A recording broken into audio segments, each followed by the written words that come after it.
l'univers lui a montré la voie. Alma dans la sphère, chapitre 9.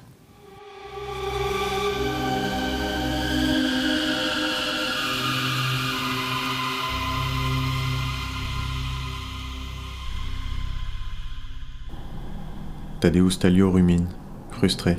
Il fume ses cigarettes à toute vitesse, allumant la suivante avec la fraise de la dernière. Il frappe le volant de sa Lada, comme si elle était responsable de son état. La mère Alyosha est morte. Il n'avait pas compris qu'elle était morte, alors il était rentré chez lui. Mais quand il est revenu quelques jours plus tard et qu'il a vu la mère exactement au même endroit, dans la même position, alors il a compris. Il a descendu la petite colline et jeté un œil par la fenêtre. La petite était partie. Sa vengeance, sa douce vengeance, qu'il attend depuis tant d'années, s'est échappée. L'honneur de sa famille, toujours bafoué. L'honneur, pense Tadeusz. Une question d'honneur, pour sûr. La petite n'a pas pu aller loin, marmonne-t-il dans sa barbe, la fumée de sa cigarette lui piquant les yeux. Cela fait maintenant plusieurs heures qu'il sillonne les chemins aux abords de la maison des Alyosha. Rien, pas d'indice. Il ne sait pas depuis combien de temps la petite a quitté la maison. Elle pourrait être loin. Elle pourrait avoir trouvé refuge quelque part. Les années passées à venir s'assurer que la mère Alyosha et sa fille n'aient pas quitté la maison lui assurent une bonne connaissance de la montagne. Il sait qu'elles sont les seules à vivre dans le coin. Pas de voisins. Même Alexander Alushi, le livreur de nourriture, vient d'un village à une vingtaine de kilomètres. La petite n'a pas pu aller bien loin.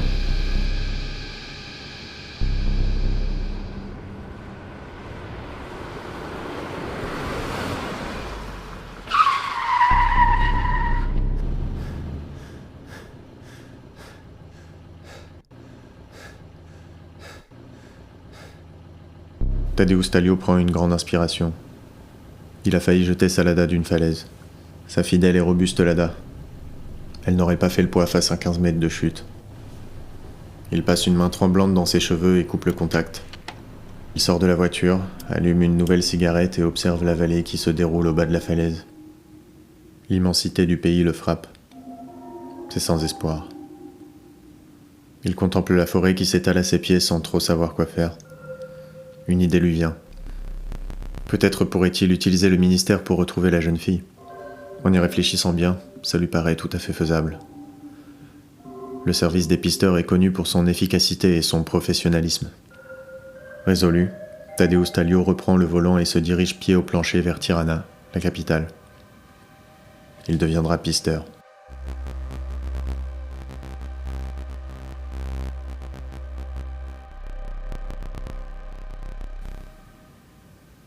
Au ministère des Affaires Scoptes et Contentieux, Sokol Sokovic lui explique que s'il veut intégrer son service, il va devoir faire ses preuves.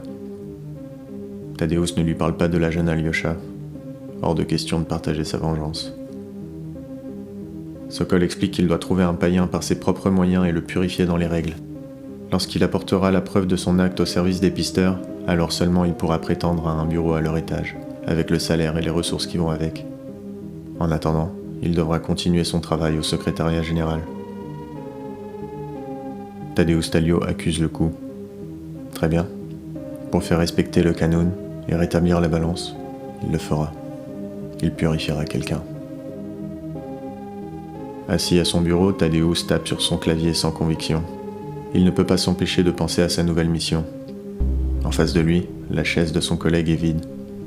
Il la contemple un instant, pensif, puis décide d'aller se chercher un café. À la machine, Marius Metucci est là, en pleine discussion avec Sokol Sokovic. Tadeusz les écoute distraitement en appuyant sur les boutons qui lui donnent sa dose de caféine quotidienne.